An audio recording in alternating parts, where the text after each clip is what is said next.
A broken world. The illusion of dominion. Once upon a time, the world belonged to the mortals. Through fire and steel, humans bent the earth to their will. They tamed the wild, built cities that scraped the heavens, and transformed night into day with the flick of a switch. Progress surged forward like an unstoppable tide, erasing the limits of what was thought possible. From the Industrial Revolution to the Digital Age, mankind thrived under the illusion of mastery, convinced it had conquered the world. But this was a facade, a fragile dream painted in the colors of ignorance. For in the places their light could not reach, older powers lurked, patient and unrelenting. Vampires, hidden masters of the earth, ruled from the shadows, threading their influence through every nation, empire, and institution. They were the unseen hands that guided humanity's fate, the silent architects of wars and revolutions, wealth and ruin. While humanity claimed the stage, they orchestrated the performance. The greatest trick the vampires ever played was convincing the world they didn't exist. Bound by their law of secrecy, they allowed humanity to thrive, feeding its delusions of supremacy while they drank deeply from the fruits of its labor. For centuries, the predators thrived alongside their prey, invincible, yet inescapable. But illusions cannot last forever. Beneath the surface, ambitions stirred, and the delicate balance began to fracture. The vampire's laws were not unbreakable. Rebellion festered within the immortal ranks, a hunger for power that could no longer be contained. And when the shadows finally bled into the light, the illusion of dominion was shattered, leaving the world to burn. What hides in the shadows? The immortals.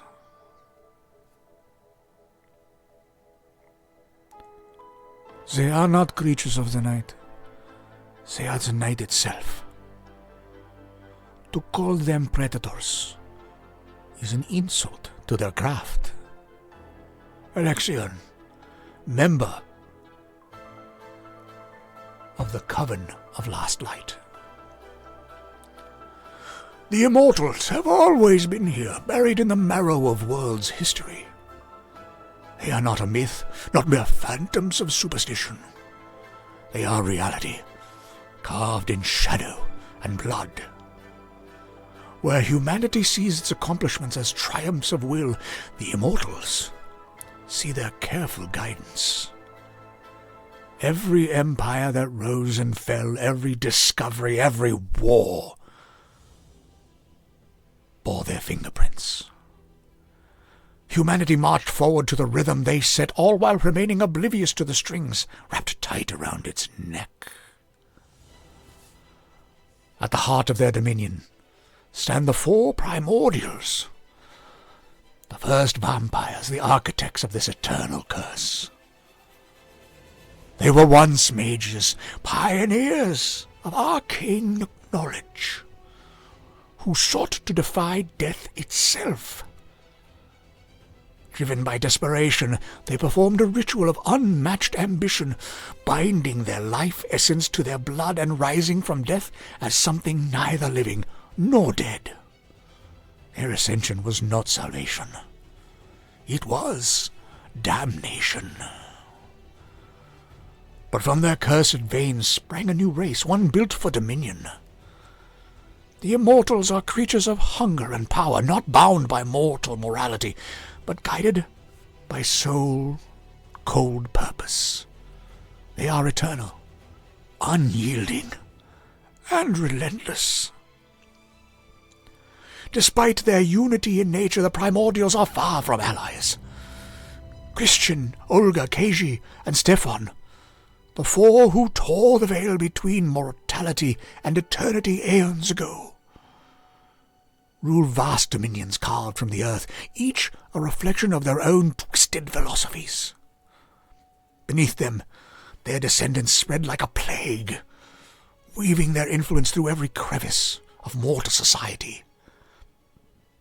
But the primordials' shared hunger for power ensures that alliances are fleeting and betrayals inevitable. Even the smallest disagreement among them can set nations ablaze. For millennia, their law held fast, secrecy above all.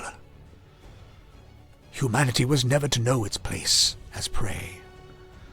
But in the eternal silence of their existence, the immortals are still plagued by mortal flaws. Pride, ambition, and hubris. It was only a matter of time before the unbreakable law began to crack. The mages.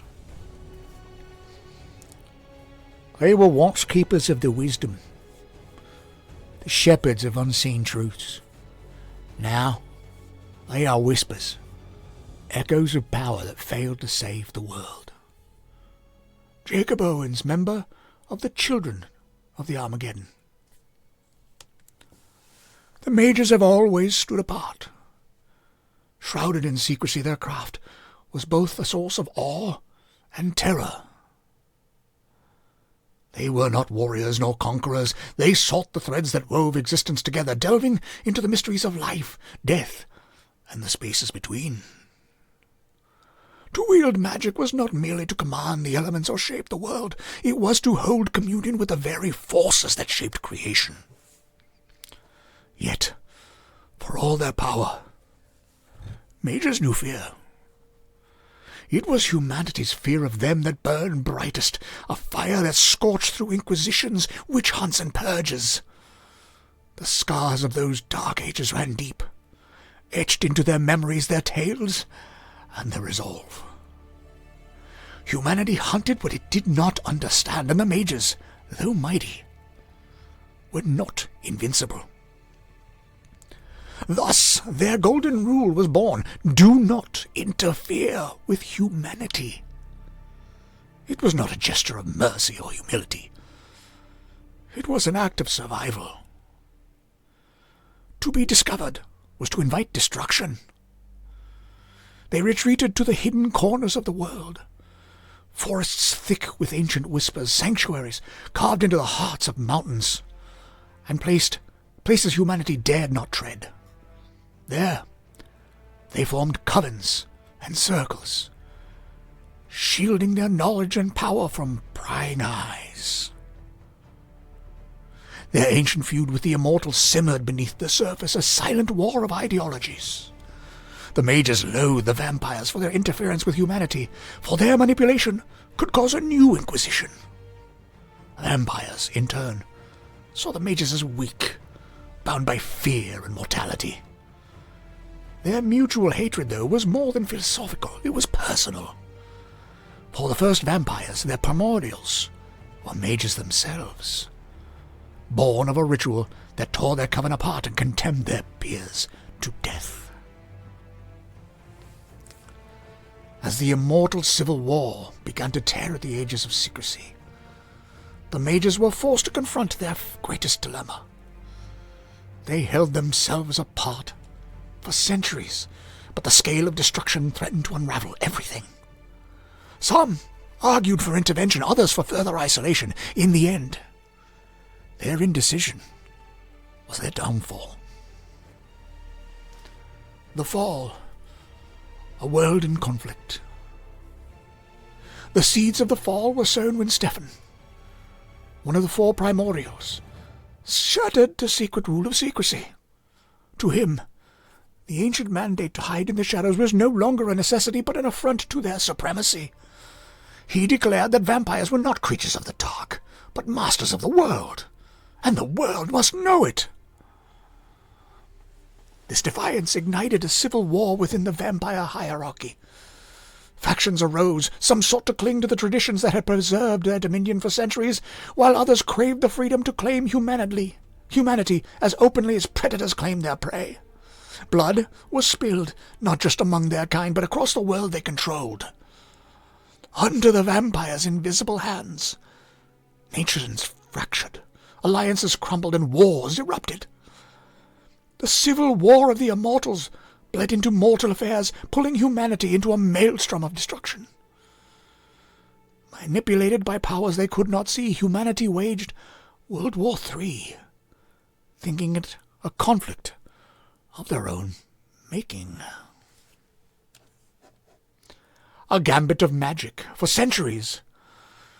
The mages had obeyed their creed to observe. They had watched humanity from the shadows, never revealing their existence, scarred by the inquisitions of the past. But the chaos unleashed by the vampire war was too vast, too catastrophic to ignore.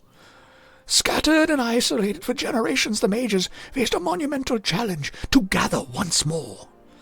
Across continents, they reached out to one another, pooling their knowledge and resources. At last, they convened at a single point of convergence, Salem, the site of old scars and new hopes. There, they devised a plan, a desperate ritual to rid the world of the vampire plague once and for all. The mages would sacrifice their own magic, tearing a rift in the veil between the material world and the spirit realm. Through this scar, they could bind the souls of vampires and banish them to the spirit realm forever, leaving their bodies to crumble into dust. But desperation blinds even the wise. Betrayal struck before the ritual could be completed. Vampires, learning of the plan, attacked the mages at their most vulnerable moment. The ritual faltered, its energy spiraling out of control. The cataclysm. The failure of the ritual was a disaster of unfathomable scale. The veil between the material and spirit world was torn, but not as the mages intended. Instead of a controlled scar, a permanent rift was created, unleashing torrents of spirits and horrors into the world. The backlash from the ritual erupted as a catastrophic nova. Its shockwave expanded across the globe, killing billions in an instant. Cities were obliterated, landscapes reshaped, and entire nations wiped from existence. The mages, too, paid the price. Most perished in the explosion, their power consumed in the failed ritual. Those who survived were left broken, their covens shattered, their magic diminished. They retreated into deeper hiding, their influence all but erased from the world they once sought to protect. Vampiric ascendance. Though the vampires suffered greatly in the cataclysm, they were not destroyed. Yet the ritual, half-finished, severed their connection to sanguinis, the magic of their blood. This magic had not been the source of their mortality, but it had granted them some of the more mystical powers that cemented their place as supreme leaders.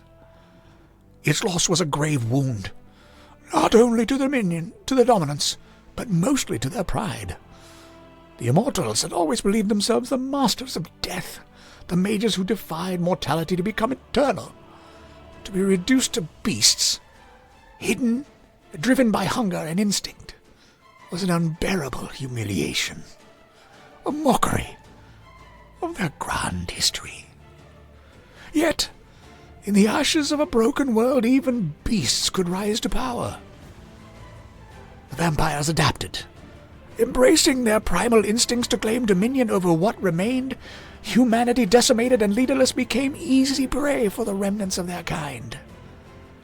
Though their connection to Sanguinis was lost, they found strength in chaos, ruling the survivors with an iron grip and building a new, savage order from the ruins of the old. The world today. We once ruled the daylight, hiding in the darkness. Now, we rule the darkness, and daylight hides from us. Assunta, vampire overseer of Eastern Europe. The age of ash and blood has reshaped the earth into a nightmarish reflection of its former self. The scars of the cataclysm run deep, carving rifts into the land and deeper still into the souls of those who remain. Civilization lies in ruin, its once proud cities now silent tombs, overrun by the wild or haunted by creatures born of the Veil's sundering. Humanity clings to survival in scattered enclaves, fragile and desperate. Food is scarce, disease rampant, and trust a rare commodity. Beyond the fragile safety of their crumbling walls, the world is a predator's domain. Spirits that feast on sanity, nightmares given flesh, and vampires whose reign over the ruins like cool monarchs. Death is not an option. The cataclysm has broken the cycle of life and death, exposing mortals to a truth that chills even the bravest hearts. There is no heaven. There is no peace. The rift torn in the skies reveals the fate of every soul, a swirling vortex of torment where the dead claw futilely for escape, only to be dragged down into the void. The dead, if not burned immediately, rise again to hunt the living. As for their souls, some become twisted echoes of their former selves, spirits of wrath and pain. Others are consumed by the horrors of the rift. And those few who manage to retain their essence are enslaved by forces more ancient and malevolent than the vampires themselves. In the shattered remnants of the world, survival is a double-edged sword. The living cling on the edge of despair, knowing that death brings no freedom, only an eternity of anguish.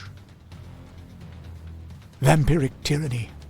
The vampires rule over humanity with an iron grip, offering protection and purpose in exchange for total submission. For many mortals, the vampire-ruled settlements are the lesser of two evils. Within their fortified walls, they are protected by the nightmares of the rift. The immortals provide food, shelter, and safety from the horrors outside, but their price is steep. The blood and bodies of their mortal subjects. The choice is clear for those who kneel willingly. Better to serve the masters of the ruins than to risk the endless suffering of the Veil. Yet, even amidst their dominance, the vampires are restless. Stripped of their connection to Sanguinis, they are hollow echoes of their former selves. The great irony that they, the mages who once defied death, are now reduced to beasts, drives many to obsession. Across the broken world, vampires search tirelessly for a way to restore their blood magic, hoping to reclaim what was stolen from them. Above them all, the four primordials loom like a dark legend. Their absence is keenly felt, their ancient plans suspended in the chaos of the cataclysm. Though they have vanished, none dare believe they are truly gone. The silent mages. The mages, relics of a shattered order, have grown reluctant to wield their power. The magic they once celebrated now marks them as prey, for the horrors and nightmares birthed from the rift can smell it, drawn to its scent like wolves to blood. Haunted by beasts, mortals, and vampires alike, the few surviving mages live in hiding, their existence a constant battle against their own instincts to remain unseen. Children of the Armageddon. Resistance exists, but it is weak and scattered. Whispers tell of the Children of the Armageddon, a shadowy organization, seeking to undo the damage wrought by the cataclysm. It is said their members come from all walks of life, mages, mortals, even disillusioned vampires. But their goals are shrouded in secrecy. Whether they are a force of salvation, another scheme doomed to fail, or a story created to preserve the survivor's sanity, none can say for certain. A whisper in the dust. As you walk through the barren wasteland, the wind around you carries the ashes of a world long lost. Each step echoes in the hollow silence, broken only by ghostly whispers. One voice rises above the rest, eerie and fragile, yet insistent. The veil is torn. The world is bleeding. Salvation lies not in gods or kings, but in the forgotten truths of a shattered past. Seek the diviner's legacy, for within it lies the key to undo the darkness or embrace it. The whisper fades, leaving you alone with the weight of its words. And so, the journey begins. Welcome to the age of ash and blood. Will you survive?